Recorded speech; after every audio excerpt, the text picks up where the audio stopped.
The all-new 22 Civic, now on sale at Team Honda on Siegen Lane.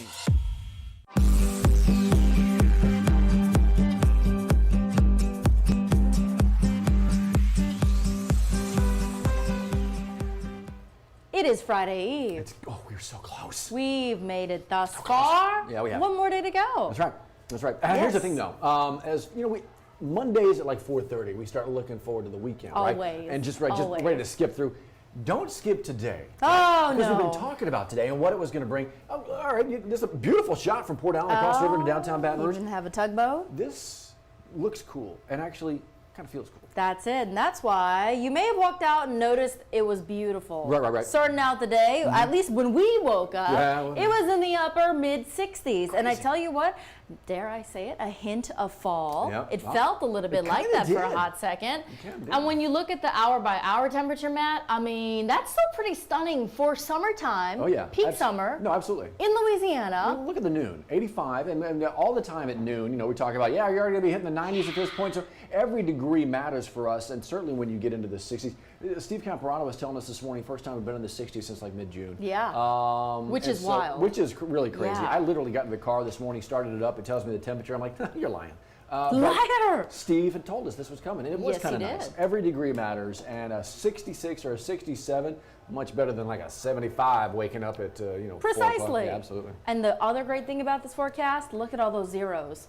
That third column down the screen, yep, 0% chance of rain today. So if you've got things to do outside, find something to do outside. No kidding. Yeah, it's going to be beautiful outside. The good day to mow your lawn, good day to take a dog to the dog park, because that's where we will be. You going to go out there with both? Yes, I will. Finally dried out a little bit yesterday, so I think we'll be in good shape. It did. I actually didn't get any. I got a lot the day before. You really did. I think all of us, at least here, we got some. I mean, a few inches of rain real fast. Yeah. First day of school for a number of places, and even if it's not first day of school for you today, it is getting ready for school, which is what you see behind us with EBR. But Assumption Parish, day one today, bells are ringing. They're in class right now. Yeah, Callie Hubbard was live at Assumption High School this morning as an honorary Mustang, talking with the principal, the superintendent, the HR director there, talking about how this year is all about adapting. So they've got students coming in, masks are required for this year, and the staff there, and I presume for many other schools and school districts, they're trying to limit the number of things, the communal spaces that people touch. So water fountains, not going to be so much of a thing. That's right. Lunches, going to be inside the classrooms, not so much in the cafeteria, because it's the tables with all those seats attached to it. They don't want those kids sitting close together in that big of a space. So lots of little changes, but we're all adapting. Everybody is. And so that's just one of the districts, getting back to it today. We also talked a little bit this morning with folks from EBR about they're not getting started until Wednesday, but a big event coming up this Saturday at the Raising Cane's Ribbon Center. It really is a one-stop shop for a lot of parents and students. It's their back-to-school bash, and they thought of everything. They kind of did. Free haircuts, free vaccines for parents and children 12 and up. That's right. They're doing child registration. If you have any questions about where to go, where to sign up, what school supplies your children will need, they'll even give you school supplies there. It's amazing. There's going to be food trucks, there's going to be dancers, there's going to be performers. It's a lot. It's a lot. Man, that's a show. And that's not even all of it. No, it's not. There's more. So 10 o'clock, that's where it begins. 10 o'clock on Saturday. We're going to run it until 4 o'clock. Yes. For those who obviously know, Raising Cane's River Center is a huge space. So they're talking about, yes, they'll have the ability to space out in there. Masks will be required for everybody who goes inside. But the physical distancing, that's going to be something they'll be able to maintain because the place is so huge. So they're inviting anybody and everybody to come on out and be a part of this if they want to kind of get that ball rolling before day one on Wednesday. Make it a family affair. Bring everyone out there with masks on to partake in this, get the haircut, get the hairs cut, all of them, and get the vaccine too. Remember, parents can also get them. If you have not gotten yours, you can also get yours there too. That's some of the best advice from a lot of the local leaders in school districts. The best way the parents can keep their kids safe as they go off to school is to get themselves vaccinated as well. So all that going on. Something else going on today. It's down the road, I-10 a little bit in New Orleans, but there is a meeting today. I'm very interested because I want to see what's going to happen. Talking Mardi Gras. Yeah, the mayor of New Orleans, Latoya Cantrell, her Mardi Gras Advisory Council is meeting at 5 p.m. tonight to talk about how do we host an event like this safely. Obviously, they tried to do a modified version this year, which wasn't really much of anything because we were in a surge during that time. So this time next year, what will happen? What will Mardi Gras even look like if we will have one? So they're trying to figure out the potential scenarios today. That advisory council is trying to figure out, well, we've got all these crews who want to have Mardi Gras happen, so they're trying to figure out a list of things that they'll need to submit. So the crews, in 2 weeks, they'll have to submit how many floats they plan on having, how many people they plan on riding in that parade. A lot of different things to discuss here. It is, you know, when you look at it, and we're here at MardiGrasNewOrleans.com, and everything got delayed. So we're going to have parades come, you know, September, October, that kind of thing. You know, the Tardy Gras. But now what can happen? You know, we're talking about here in Metairie, that kind of thing, parade set for September. But when you dig into New Orleans and those big time crews that everybody loves to see and follow and be a part of, what happens there? I mean, the world knows these parades and these crews. So this is big time. But yeah, Tardy Gras, so to speak. What happens this year? And then as we look forward to next year, I mean, we got a ways to go. We got to get through this fourth surge. There's a lot to talk about. But they're meeting today. That's it. Meeting tonight. We'll let you know what comes out of that on our newscast at 6 p.m. tonight. You gonna go to this? Yeah, because this week is National Farmers Market Week. Celebrate our local farmers, our growers, and people who take that fresh produce and make something incredible out of it. So we've got local artisans. We've got people who make local soap and local honey and milk and cheese. And we've got magic mushrooms. Not magic mushrooms. What I promise not a drug. It's Mushroom Maggie. She grows out of St. Francisville, but she has heirloom mushrooms. Oh, the good stuff. That's what I meant to say. Not magic mushrooms, heirloom mushrooms. Ooh, that got a little dicey there for a minute. Show me that website. The only thing you should be dicing is mushrooms. Show me that website. Yeah. Man. Ooh. Maybe it'd be I promise I have not bought them from her. Only heirloom mushrooms. It's so good. No, that's good. Are you a fan of the normal mushrooms? I am. I really am. Yes. I love them. I love it because they have the ability to take off on the flavor of literally everything you put in there. Yes. I got 2 of my 3 kids like them. One is she will literally chew through a wall before she has to eat a mushroom. She hates mushrooms. That's Laurel, my younger daughter. Why is she Can't so stand it. anti-mushroom? I don't know. Just the Maybe texture? she's eating the wrong kind. Maybe she is eating the Has wrong never been kind. introduced to the magic mushrooms. Well, I mean. Come on. But yeah, I do love me some mushroom. Yes. But that's just one of the stuff. That's one of the many things you can find out here. And we have so many different places you can go do it. Today, Thursday, Pennington Biomedical, a huge place. All spread out, so easy to be outdoors and It's enjoy in their all parking this. lot, their big parking lot, which is Exactly. really convenient. Right. And then on Saturdays, you can also go every Saturday, 5th and Main, right there downtown. What's cool is they have a variety of not only breads, meats, cheeses, honey, but they also sell plants. I have a plant that I got last year. Yep. She's still kicking. I call her Aretha. Yeah. Look at you. It's like a little, it's like a baby Monstera, but she's still kicking it. It is. I love. We took the kids down there so many years ago. We go back all the time. But you're right. I guarantee you, in our back patio, there are plants that we purchased downtown that are still going and still kicking. I don't know. Maybe they just grow them strong and grow them right. Maybe they do. They give them a lot of extra love there. Magic mushrooms? They feed them the magic mushrooms too. Feed And you know who else is a frequenter that you may see at the places at Pennington Biomedical?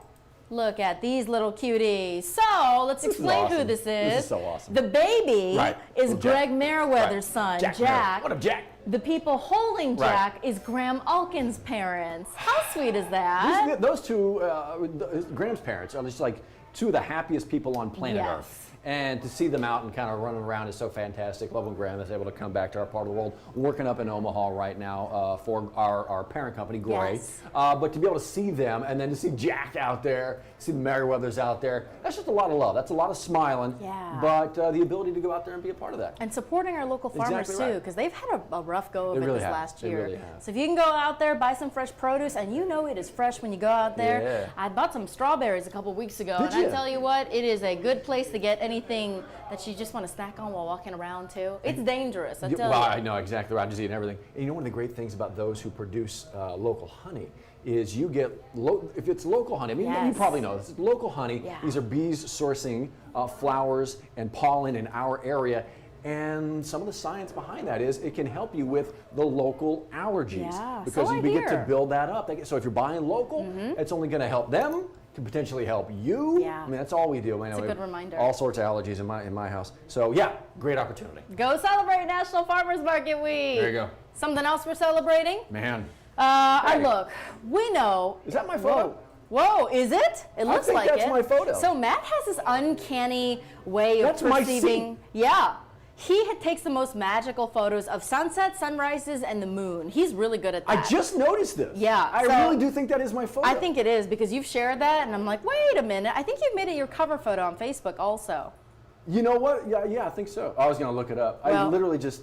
There we go. You Yeah. may only be able to see when you look at this icon here. But yeah, that's absolutely. That's my seats. And anyway, so LSU, at camp today. First practice tomorrow. Yep. Southern already at camp. First practice tomorrow as well. Yep. So much going on. Football season's about to get going. September 4th, both of them Both are of them start. away. And so we're talking big time deal. But when it comes to home games, Yeah.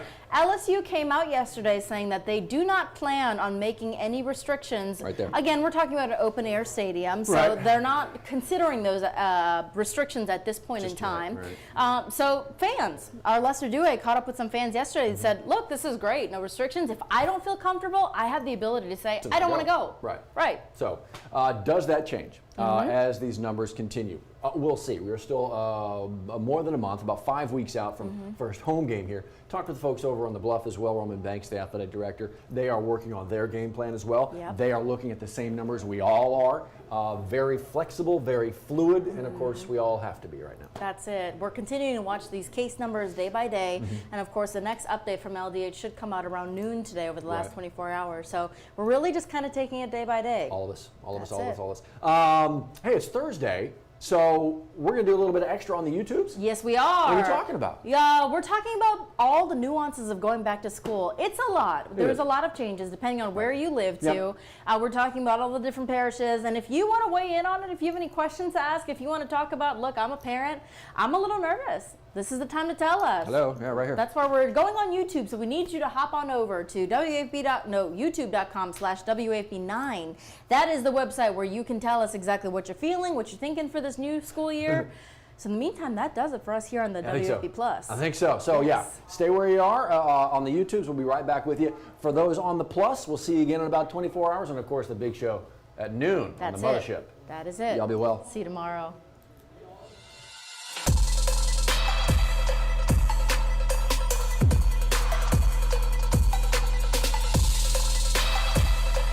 The all-new 22 Civic, now on sale at Team Honda on Siegen Lane. I told you we'd be back. That was so fast. That was fast. You didn't. It's like we didn't even go anywhere. No. Okay. Presto magic of Magic TV. So welcome to the YouTubes and welcome back to the conversation. And Thursday, look, we could do the back to school conversation a number of days, Yes, right? we Because can. it's like stretched out over a couple of weeks. But we have a district going back today, Assumption Parish. That's so it. It was fun to be down there this morning. I know we don't get to go down to Assumption often. So to see Callie and Yeah, Brandon it's there good. live this morning with the Assumption Mm-hmm. Parish High School staff there, it was exciting because all the classrooms are decorated, the school has been sanitized, Right. the masks are worn, and they were there as students got off the bus and into the classrooms. It's just exciting to be able to talk about kids going back to school in general. It is, and I know for a lot of parents, hey, look, I am a parent. I have 3 kids who are going back to school next week, and so there's a bit of trepidation. I understand. Look, I feel it. I get Understandably it. so. And so, I'm having the same conversations that you are with your friends, your family, your teachers, your school leaders, and then here at the station, we get to have those conversations as well with all those leaders. And so everybody's kind of feeling the same thing. What happens this year? What did we learn from last year? Right. What changes from last year? What's Right. the same as last year? There's a lot going on. This is not just an ordinary school year. It's a lot to take in. And it's a lot to keep up with. It really EBR is. and Ascension both have come out and say masks are required for students and staff, but they're also offering a virtual option. In fact, EBR designating an entire virtual teaching staff, so in-person teachers don't have to do this back and forth thing. So if you are a parent, you're not comfortable with sending your kids back to the class yet, which a lot of people are. I've seen comments and emails saying, look, I'm just not ready. I'm not ready to send my kid back yet. They're not able to get the vaccine, so I just don't want to. Well, you have that option if you're an Ascension or EBR to keep your kids at home, to keep them virtually learning. And I think you made a good point, a key point there. These are not going to be teachers in person at the same time teaching the virtual lessons. It was It's really too much. complicated. It Yeah. really was. They were thrown into a very difficult situation, and really all of them really handled it pretty beautifully. Yeah. But they've changed. They've learned, they've adapted, they've moved on, and so in person is going to be in person. They will have virtual teachers teaching those virtual lessons for those who are staying at home, trying to adapt to this new normal so we can get back to the normal we all want. Yeah. But yeah, it's a lot to take in. It really is. It really is. Yeah. It is. And if you are a parent, look, I can only imagine how tough this time of year is, because Crazy. not only finances are you worried about getting the all kids of it. to school, the uniforms, the backpack, the supplies. It's a lot to think about, a lot to mentally, financially, emotionally prepare for in the world of a global pandemic. So that's why we just want to make sure that you are all situated, you have all the information you need to know. Yeah. Our digital team constantly updates the story as we find out those details parish by parish about what's changing. And keep in mind, now in this world where we are seeing the spike in the Delta variant, things could change week by week. So as we get those new details, we're going to continue to update that because things are changing. Actually, we were talking with the superintendent of schools in EBR the other day, Dr. Susan Narcisse, and one of the questions asked was how ready do you have to be to blow things up? Wow. Everything is, you got the game plan going right Yeah. now. The game plan, you know, and you got the plan B, plan C, plan D. How ready do you have to be? How okay are you with blowing everything up based on the numbers? And the numbers are awful right now. They're as bad as they've ever been. Yeah. So he talks about working in flexible times. And we'll hear from more from That's a good way Dr. to put Narcisse it. later, next week as they really get going. But it is, because if you are not willing to be flexible, then once a change is forced on you, it becomes that much more difficult. And it's not just you that you're worried about, it is a school, a district, a parish. So flexible and ready to blow things up and just change at a moment's notice. Yeah. It's going to be needed. It's really hard to imagine. This exact time last year, the world was way more uncertain. Yeah. I mean, I'd still consider the world we're in uncertain. It is. But vaccines are now in place. Right. Mask policies are in place. We Right. have a better grip of how to handle it because we did this last We year did. in a worse We state. did. We did. And so now you have all these parishes trying to figure out, okay, well, we've done a modified version of this. How can we improve all of these back to school plans? And how can we continue to adapt them? Because like you said, that's going to be the key word here. You have to be flexible You do. in a world where, especially if you're a parent who has children in multiple schools, different schools, that's a lot to navigate too. It is, it Because is. all the schools are doing something different. It is. And so it's important to have conversations with your children. Yeah. Preaching to the choir, you know what to do. Talk with your kids, make sure they're in a good space Yeah. mentally so they can get to school and do what they need to do, or virtually stay at home and do what they need to do as well. It's start of a new year for so many. So we're going to be, we'll do this over the next week plus as we kind of get ready for the first days of school. That's it. There you Thank go. you for joining us here on WAFB Plus and on YouTube. Until next Thursday.